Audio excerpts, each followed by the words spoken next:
pymes, o sea, para empresas que son las empresas que están en territorio, nuestro territorio, y qué productos o cómo acceden ellos al mercado de capitales. Entonces, Agustín ahora va a empezar a comentar ese tipo de instrumentos. Correcto, correcto. Entonces, tenemos una pyme, supónganse una empresa, como dijeron en mi presentación, yo tengo un recorrido que viene principalmente del rubro agro, así que voy a decir una empresa ganadera. Y disculpen si doy muchos ejemplos ganaderos, pero es un tema que también me gusta mucho, ¿no? Así. Entonces, supónganse que una empresa quiere financiarse, ¿sí? Lo primero que va a pasar es, vamos a entrar en un mercado primario, donde van a estar las emisoras, que en este caso serían nuestra pyme ganadera. Donde digo pyme ganadera, puede ser una pyme minera, puede ser una pyme de servicios, puede ser una pyme hotelera, etcétera, etcétera, etcétera. Y del otro lado va a haber alguien que va a financiar esta pyme. Entonces, ¿quiénes son las empresas que financian a las pymes? Bueno, principalmente van a ser fondos comunes de inversión y compañías de seguro, ¿sí? Van a ser inversores institucionales. Ahora, ustedes me van a decir, ¿qué tiene que ver una compañía de seguros con el mercado de capitales? Bueno, hay una regulación de la Superintendencia de Seguros que dice que las compañías de seguro tienen que tener entre un 3% y un 20% de su cartera invertido en productos del mercado PYME. ¿Por qué? Para poder fomentar el financiamiento de las pymes a través del mercado de capitales. ¿Sí? Bien, por eso es tan importante el tema de las compañías de seguro. Ahora, ¿por qué les digo esto? Porque es importante que cuando ustedes vayan a financiarse en el mercado, sepan quién va a ser del otro lado la persona que va a comprar ese valor negociable que ustedes, a través del cual ustedes se quieren financiar. ¿Sí? Esto es importante cuando ustedes quieran estructurar una deuda para poder crecer, porque la gracia de financiarse es que la empresa pueda crecer. La gracia del financiamiento es poder democratizar el acceso al capital, porque si no hubiera financiamiento, el único que puede crecer es el que ya tiene dinero de antes. ¿Sí? Este concepto me parece que es fundamental. Entonces, volviendo a esto, ahí tenemos lo que sería el mercado primario, que es el mercado en el cual las emisoras se financian. Después se va al mercado secundario, que es el mercado donde uno va y compra y vende acciones, bonos y demás. ¿Sí? Cuando uno, por lo general, opera en una sociedad de bolsa, va a operar en mercado secundario, no tanto en mercado primario. ¿Sí? Bien, bueno. ¿Vamos bien hasta acá? ¿Sí? Bueno, este fue todo el marco teórico. Y vamos a ver, ¿cuáles son los instrumentos que tienen las pymes para financiarse? Bueno, yo les dije que había una cosa que se llamaba las sociedades de garantía recíproca, ¿sí? Que son entidades financieras que lo que hacen es salir de garantes para las pymes, ¿sí? ¿Vieron? Como cuando uno tiene que ir a alquilar una propiedad, un departamento, tiene que buscar garantes. Bueno, ¿cuál es la gracia de esto? Es una sociedad que va a decir, si la pyme no me puede pagar, yo me voy a hacer cargo, ¿sí? No, obviamente es una empresa y no es una sociedad de beneficencia, sino que se toma sus riesgos. Entonces ahí piden papeles, le van a pedir a la pyme un montón de documentación y le van a pedir contragarantías, cosas de asegurarse también. Pero lo importante, dos conceptos importantes. Abrir una carpeta con una SGR no tiene costo y la SGR no presta dinero, simplemente emite avales, ¿sí? Y el otro concepto importante es que cuando uno abre una carpeta no tiene obligación de de ejercer el aval, sino que tiene un periodo de tiempo, que por lo general es un año, dentro del cual puede ejercerlo. Entonces, ¿qué instrumentos tenemos? Vamos a tener 5 instrumentos básicamente. Caución, factura de crédito electrónica, cheque pago diferido, pagaré y ONS PYME. ¿Sí? Se los dividí de manera esquemática en 3 plazos, pero sepan que puede variar. Empecemos por el principio, ¿sí? Caución tomadora. ¿Qué es una caución? Una caución es una suerte de plazo fijo de la bolsa, en el cual se negocia la tasa a la cual uno se quiere financiar y dentro de un plazo. Entonces, yo puedo, por ejemplo, tomar un crédito por un día, con una caución. Puedo tomar un crédito por 3 días, una semana. Por lo general, los plazos de la caución no superan el mes. Entonces, si, por ejemplo, una empresa tiene que pagar cargas sociales, formulario 931, el 15 de mes, y le van a llegar los ingresos, por ejemplo. Si vende una jaula de Hacienda y justo le va a llegar el cobro el 18 de mes, bueno, puede tomar caución hasta el 18 y de esa manera paga el 931 y después cancela la caución con la venta de Hacienda. Eso es un modelo. Agustín, y antes de avanzar, Sí. porque todas van a tener el mismo mecanismo, Sí. ¿cómo hago yo como pyme para ir a hacer una cosa? ¿Dónde entro? Perfecto. Lo primero que hay que hacer es tener abierta una cuenta comitente en alguno de los agentes. ¿Cuáles son los agentes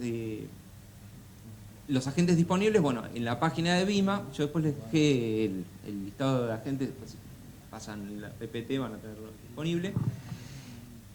Abren una cuenta comitente y a través de la cuenta comitente ustedes se van a contactar con un comercial y el comercial los va a empezar a asesorar en función de sus necesidades. Punto 1. Punto 2. Si quieren entrar en el segmento PYME van a tener que pedirle a ese comercial que los contacte con una SGR. Entonces ahí van a abrir una carpeta con la SGR. Este suele ser un trámite un poco engorroso y que dura entre 2 semanas y 4 semanas. ¿Sí? ¿Por qué les digo esto? Porque es importante tener la cuenta abierta, la carpeta abierta, no la cuenta, la carpeta abierta con la SGR antes de verdaderamente necesitarla, porque por ahí puede pasar que cuando uno la necesita, después no está más disponible o subieron las tasas. ¿Sí?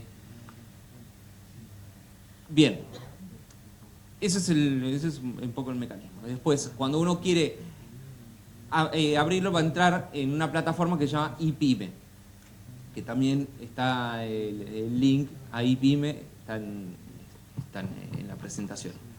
iPyme es una plataforma de caja de valores en el cual se carga toda la documentación de las pymes y de las SGR. ¿Cuáles son los instrumentos más operados? Bueno, los instrumentos más operados van a ser Sí. Los más operados van a ser pagarés, siguen los cheques de pago diferido y por último las obligaciones negociables. Entonces, ¿qué son todos estos bichos que estoy nombrando? Bien. Un cheque de pago diferido es un cheque que uno recibe o emite con una fecha distinta a hoy, por eso es diferido. ¿Sí? Yo puedo emitir un cheque de pago diferido con un plazo de hasta 1 año. ¿Sí? Y lo importante es que el cheque siempre tiene que estar denominado en pesos, con lo cual si yo quiero una financiación que sea, por ejemplo, en dólares, no lo puedo hacer a través de un cheque de pago diferido. ¿Sí? Entonces, si el cheque es de, por ejemplo, por decirlo, 1 millón de pesos, yo lo voy a descontar y voy a recibir, por ejemplo, 850.000 pesos. Y cuando llegue el vencimiento del cheque, voy a tener que pagar 1 millón. Bien. ¿Qué tiene de diferente de esto con ir a financiarse en el banco? Bueno, por un lado, tiene diferencias en cuanto al tratamiento fiscal. Por ejemplo, los cheques de pago diferido no tributan impuesto a los sellos, cosa un préstamo, un crédito en el banco sí. Y el crédito del banco tiene lo que se llama un acuerdo, o sea, hay un límite al cual uno puede pedir. Bueno, si uno excede ese límite, puede ir a una SGR, abrir una cuenta y le van a dar también otro límite. Entonces tiene como una extensión del límite porque en realidad está operando en otros mercados. Y después la otra gran diferencia es que uno cuando pide un crédito en el banco, la negociación es de uno con el banco, y cuando uno opera con cualquiera de estos instrumentos, opera con el mercado en general. ¿Sí? ¿Cuál es el diferencial de tasa entre un cheque de pago diferido y descontar el cheque en el banco? Eso va a depender de el banco en el que estemos operando, va a depender si el banco tiene tasa subsidiada o no, porque si el banco tiene tasa subsidiada, obviamente la tasa va a ser muchísimo más competitiva. ¿Por qué? Porque parte de la tasa la está financiando el Estado. Por eso yo lo que siempre digo es que el mercado de capitales y el banco no son productos sustitutos, sino que son productos complementarios dentro de una estrategia de financiamiento. Siempre el camino es, en un primer momento uno va y busca un financiamiento en el banco, porque obviamente va a tener una tasa más competitiva, pero tiene sus menudencias fiscales. El siguiente paso es emitir un cheque de pago diferido o un pagaré, y después, en última instancia, viene un instrumento que me parece que es el más jugoso de todos, que es la obligación negociable, ¿sí? Con lo cual, si les parece, no sé a dónde.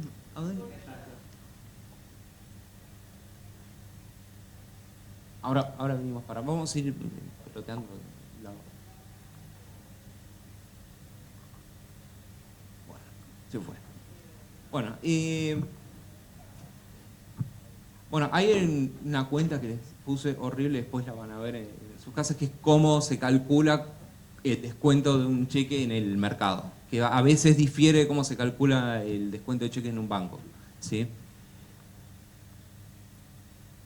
Bien, habíamos hablado, ya hablamos de cheque de pago diferido, nos quedaba hablar de factura de crédito electrónica, que es como un cheque de pago diferido, pero en realidad lo que se descuenta no va a ser un cheque, sino que se descuenta una factura.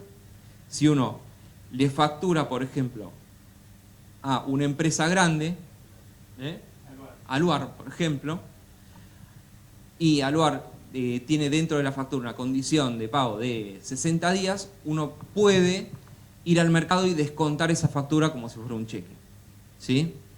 Este tipo de mecanismo se llama factoring, pero ustedes cuando lo busquen se va a llamar, acá en Argentina se llama factura de crédito electrónica MIPYME. El procedimiento, ¿cómo es? Bueno, tienen una cuenta en una LIC, abren la cuenta, abren un usuario en IPYME y van cargando la factura. Aluar tiene que aceptar esa factura, y si no lo hace, tiene 21 días. Si dentro de esos 21 días no lo aceptó, se asume que hubo una aceptación tácita, y a partir de esos 21 días se puede salir a negociar esa factura, ¿sí? Es un mecanismo más de financiamiento. Y por último está el pagaré. El pagaré es el producto más versátil de todos los que tenemos hasta el momento. El pagaré funciona exactamente igual que un cheque de pago diferido y tiene plazo desde 15 días hasta infinito. Bueno, hay que pensar que del otro lado va a haber un inversor y nadie va a querer financiar un pagaré de 7 años de una pyme, ¿sí? Por eso lo que se suele hacer es financiarse con plazos más cortos. Lo que tiene muy interesante el pagaré es que tiene una multiplicidad de moneda. Entonces, uno puede financiarse con un pagaré en pesos, puede financiarse en un pagaré en dólar link, o sea, es un pagaré en el cual yo me financio en dólares, pero pago en pesos después, ¿sí? Indexado al dólar. Puedo financiarme directamente en dólares, ¿sí? Es lo que se llama en la jerga hard dollar, o puedo financiarme en producto. Esta es una reglamentación nueva que salió a principio de este año o fin del año pasado, que son los pagaré valor producto. Entonces, el primero que salió fue el pagaré soja. Entonces, una empresa se financia y tiene que pagar de acá a el plazo que tenga el pagaré, no sé, por decir algo, se financia cosecha a 9 meses y no va a deber tantos dólares o tantos pesos, sino que va a deber tantas toneladas de soja. Lo que tiene interesante esto es que uno puede tener una cobertura del riesgo precio. Entonces, no importa cuánto valga la soja, cuando tengo que pagar, yo ya sé cuántas toneladas de soja tengo que pagar. Este es un mecanismo para mí interesantísimo para lo que es el sector primario, en el cual, como dijeron en la charla de ganadería, uno es tomador de precios, ¿sí? No puede decidir, no tiene potestad sobre el precio al cual va a vender la mercadería. Entonces, uno está abierto a las fluctuaciones del precio. Entonces, si uno obtiene este tipo de herramientas, supónganse si existiere, que probablemente termine existiendo en el futuro, un pagaré con índice de kilo de novillos, ya sabe que al finalizar la deuda va a deber tantos kilos de novillo, ¿sí? Entonces, su único riesgo va a ser un riesgo de tipo operativo y no un riesgo de tipo de mercado, ¿sí? Bien. Y por último, venimos espectacular de tiempo, la obligación negociable PYME. Sí, todos estos instrumentos son mercados transparentes, regulados dentro del ecosistema de mercado financiero. Y volviendo un poco también a la charla que dieron en ganadería, si estamos en una situación de de informalidad en el negocio, no podemos acceder a ese mercado, ¿sí? Con lo cual está de suyo que el mercado, que la empresa que se va a financiar tiene todos los papeles en regla y tiene todas las vacunas al día, ¿sí? Bien. Obligación negociable. Una obligación negociable es un bono de una empresa, ¿sí? Originalmente, las obligaciones negociables eran prohibitivas de empresas grandes. Únicamente las empresas grandes, Arcor, YPF, Aluar, etcétera, etcétera, etcétera, podían emitir obligaciones negociables. Pero desde 2017 surgió un instrumento nuevo que es la obligación negociable PYME, en el cual le da la posibilidad a pequeñas y medianas empresas de poder acceder a este tipo de instrumentos, ¿sí? Lo que tiene interesante la obligación negociable es que la PYME misma o la empresa misma puede estructurar su deuda en función del proyecto que quiera financiar, ¿sí? Entonces no va a depender de lo que le diga el banco, no va a depender de productos más estáticos como el cheque, sino que puede estructurar el plazo y la forma de pago en función del proyecto que esté financiando, ¿sí? Pueden ser, bueno, de vuelta, pueden ser en pesos, en dólar link, pueden ser a tasa variable, ¿sí? O sea, una tasa que fluctúe con cambios de tasa. Y es importante que es un régimen simplificado. ¿Por qué? Porque las empresas grandes que emiten una obligación negociable común tienen que presentar balance de manera trimestral y tienen un montón de requerimientos que implican un costo de estructura que una pyme no puede solventar. Entonces, en ese sentido, existe lo que es el régimen simplificado. Después hay un instrumento más que son las obligaciones negociables automáticas de bajo y mediano impacto, que son obligaciones negociables de muy bajo monto, que directamente ni siquiera hay que presentar un prospecto de emisión, con lo cual reduce el gasto legal. O sea, ¿cuáles son los costos de emitir una obligación negociable? Principalmente el aval de una SGR, si es que va con aval, el costo del estructurador y las comisiones que nos cobran los agentes. Y por último,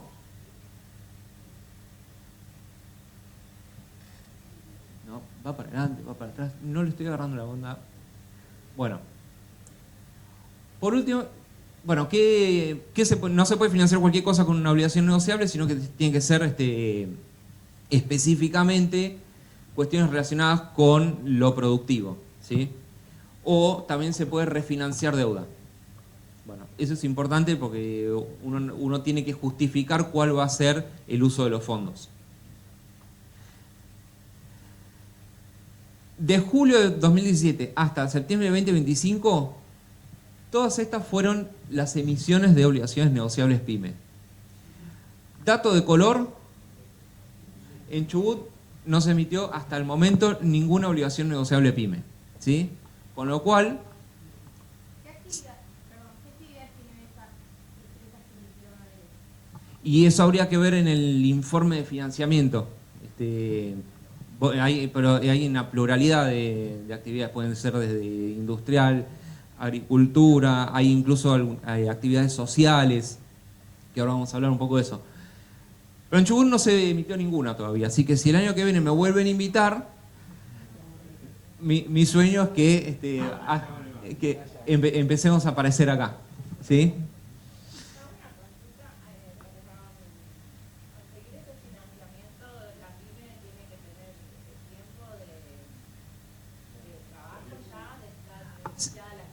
está muy buena la pregunta que me estás haciendo.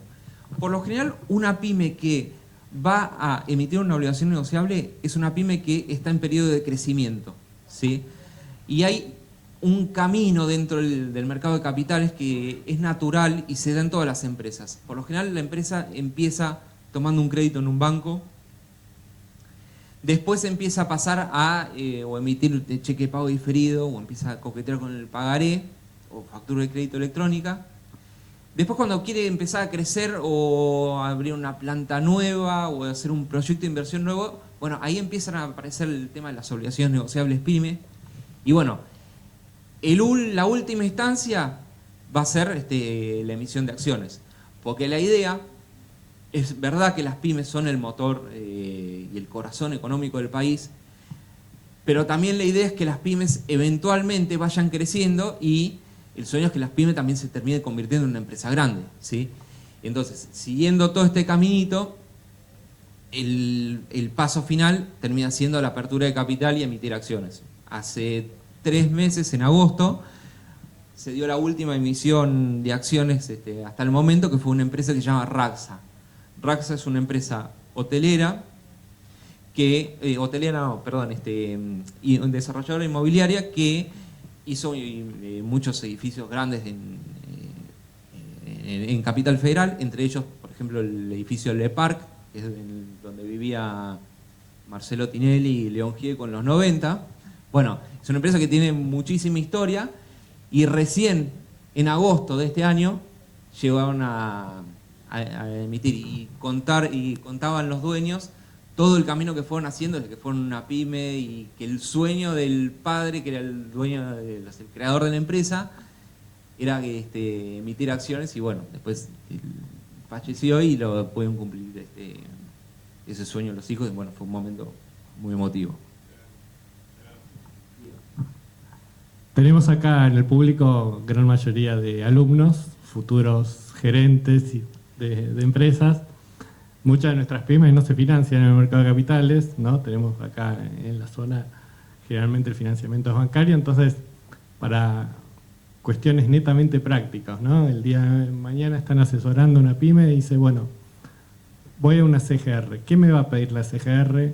Quiero abrir una cuenta en una LIC, ¿qué papeles tengo que tener? ¿Qué tengo que presentar? Bien. Empecemos por la LIC, que es lo más fácil. Lo primero que van a pedir es el último balance, como para evaluar el nivel de liquidez que tiene la empresa, ¿sí? El nivel de salud financiera que tiene la empresa.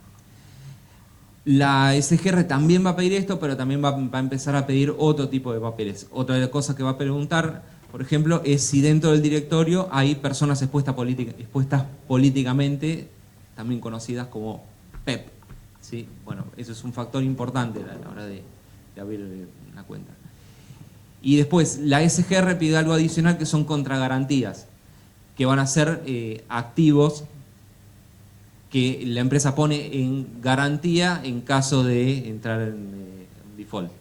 Porque lo que va a hacer la SGR es reducir el riesgo de default. La pyme no paga la SGR, pero la SGR no se va a quedar con las manos vacías, sino que va a tener que ejercer la garantía. Lo ideal es que nada de esto suceda, ¿no? Pero bueno, hay que tomar, es una cuestión de control de riesgos. Y después, por último, yo se los dejo esto como para que vean y evalúen, porque me parece que hay un montón de proyectos que podrían entrar dentro del radar de esto, que son los bonos SBS. Los bonos SBS son los bonos sociales, verdes y sustentables. Un bono verde es un bono que va a tener un impacto de carácter medioambiental, ¿sí? Ejemplo, un productor de porcinos va a instalar un biodigestor, bueno, cataloga como un bono verde. Diga.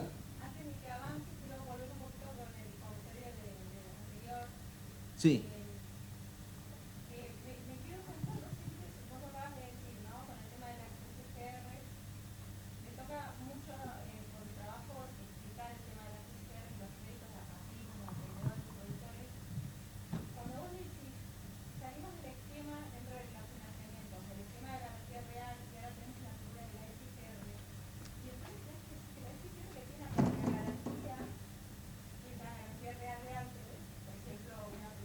Sí.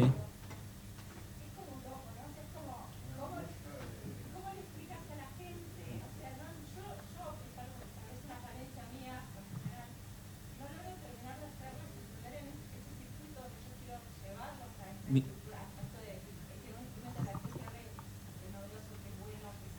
Claro.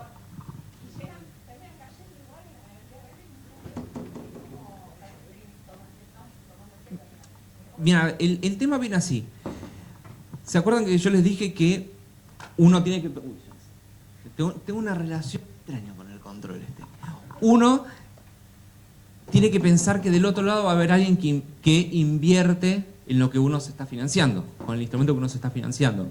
En el caso del banco, es el mismo banco es el que presta y el que financia. Pero en el caso del mercado, va a haber un tercero que uno no lo conoce. Entonces, si yo voy como, por ejemplo, fondo PYME, y quiero financiar una PYME, si yo veo que tiene una SGR, yo voy a ver que estoy financiando a la SGR, ¿sí? Entonces yo no le estoy comprando a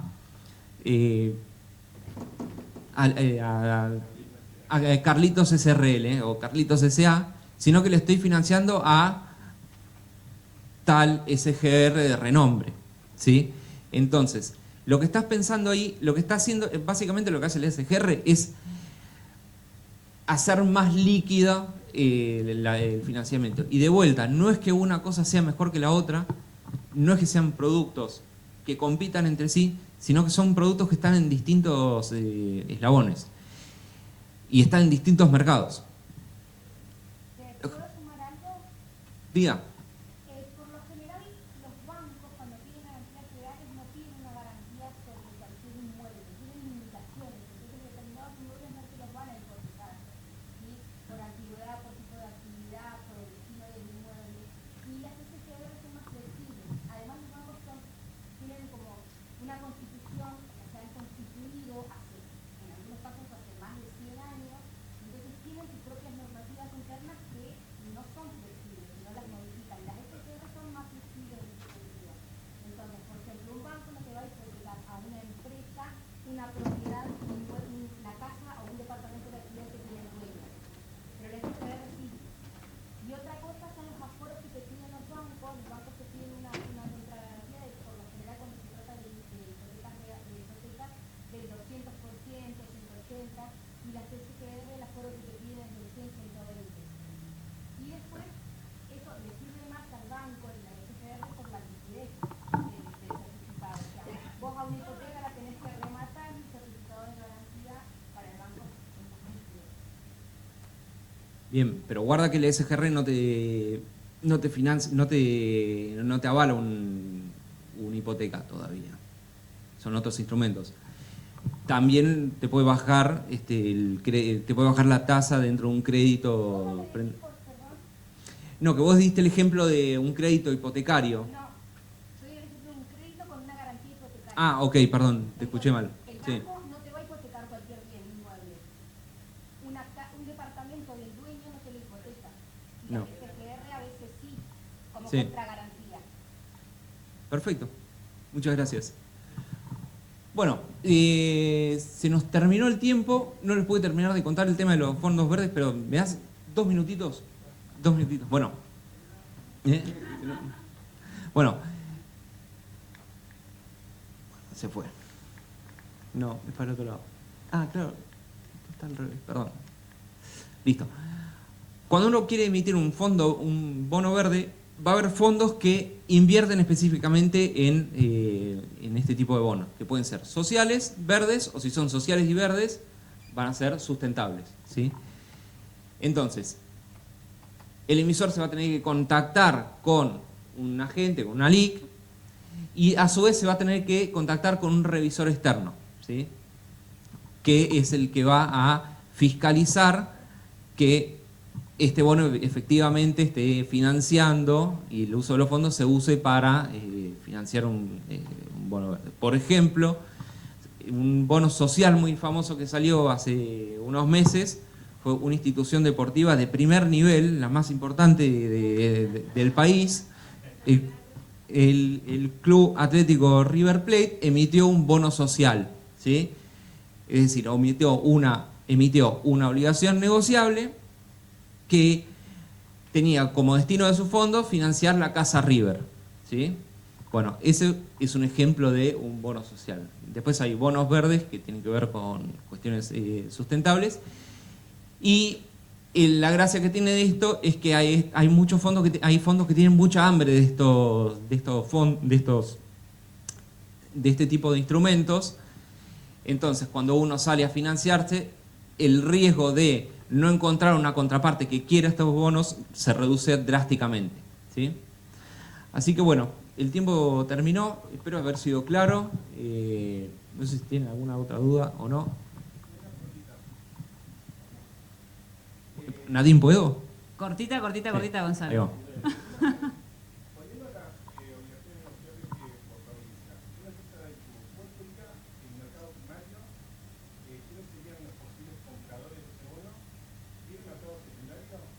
Excelente pregunta. Mercado primario va a ser, como ya les dije, compañías de seguro, fondo común de inversión PYME, ¿sí? Básicamente esos son los inversores de este tipo de... tienen que ser inversores calificados. Un inversor de a pie no puede...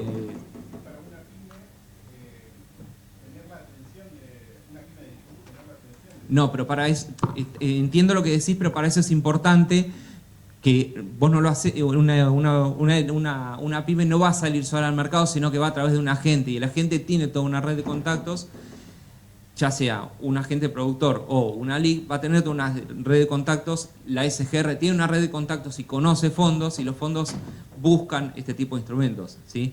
Porque, de vuelta, estás invirtiendo en productos PYME, ¿sí? Y si estás avalado por la SGR, el riesgo que asume el inversor es riesgo SGR, no es riesgo de la pyme, ¿sí? El riesgo de la pyme lo asume la SGR.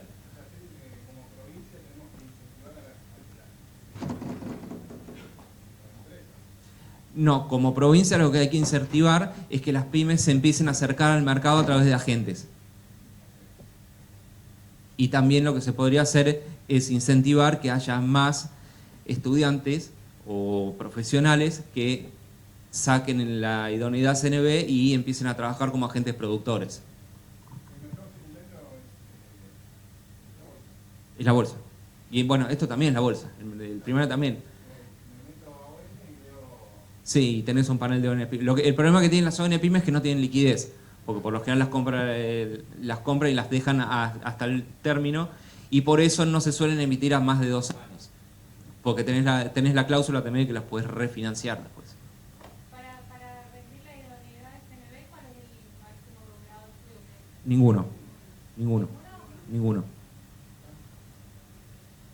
Ninguno. Estudiarte las normas CNB y rendir el examen y aprobarlo. Bueno, pobre, no, te dejo esta porque en el panel anterior no te dejé. Vamos, Nicolás. Bien.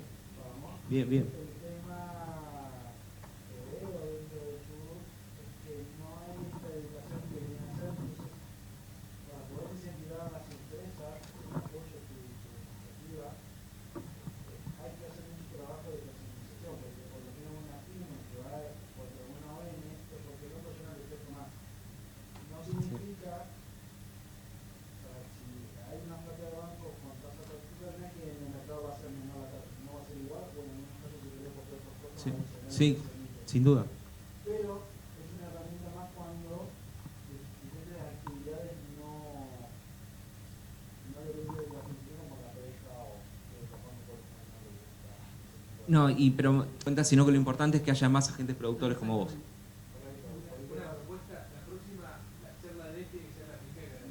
Sí, totalmente, ya lo vimos, sí, lo estaba pensando, tal cual. Gracias, Martín. Muchas bueno, gracias. Gracias, Agustín. No, muchas gracias. Gracias a todos por quedarse hasta ahora. Gracias. Muchísimas gracias, Agustín Roca, por estar acá. Seguramente esa era una posibilidad para tenerlos el año que viene. De esta forma vamos terminando estas 10ª jornadas de economías regionales. Muchísimas gracias. por su acompañamiento, al vicedecano de Económicas, Alejandro Torres, muchísimas gracias. A todos ustedes nos encontramos seguramente el próximo año. Gracias.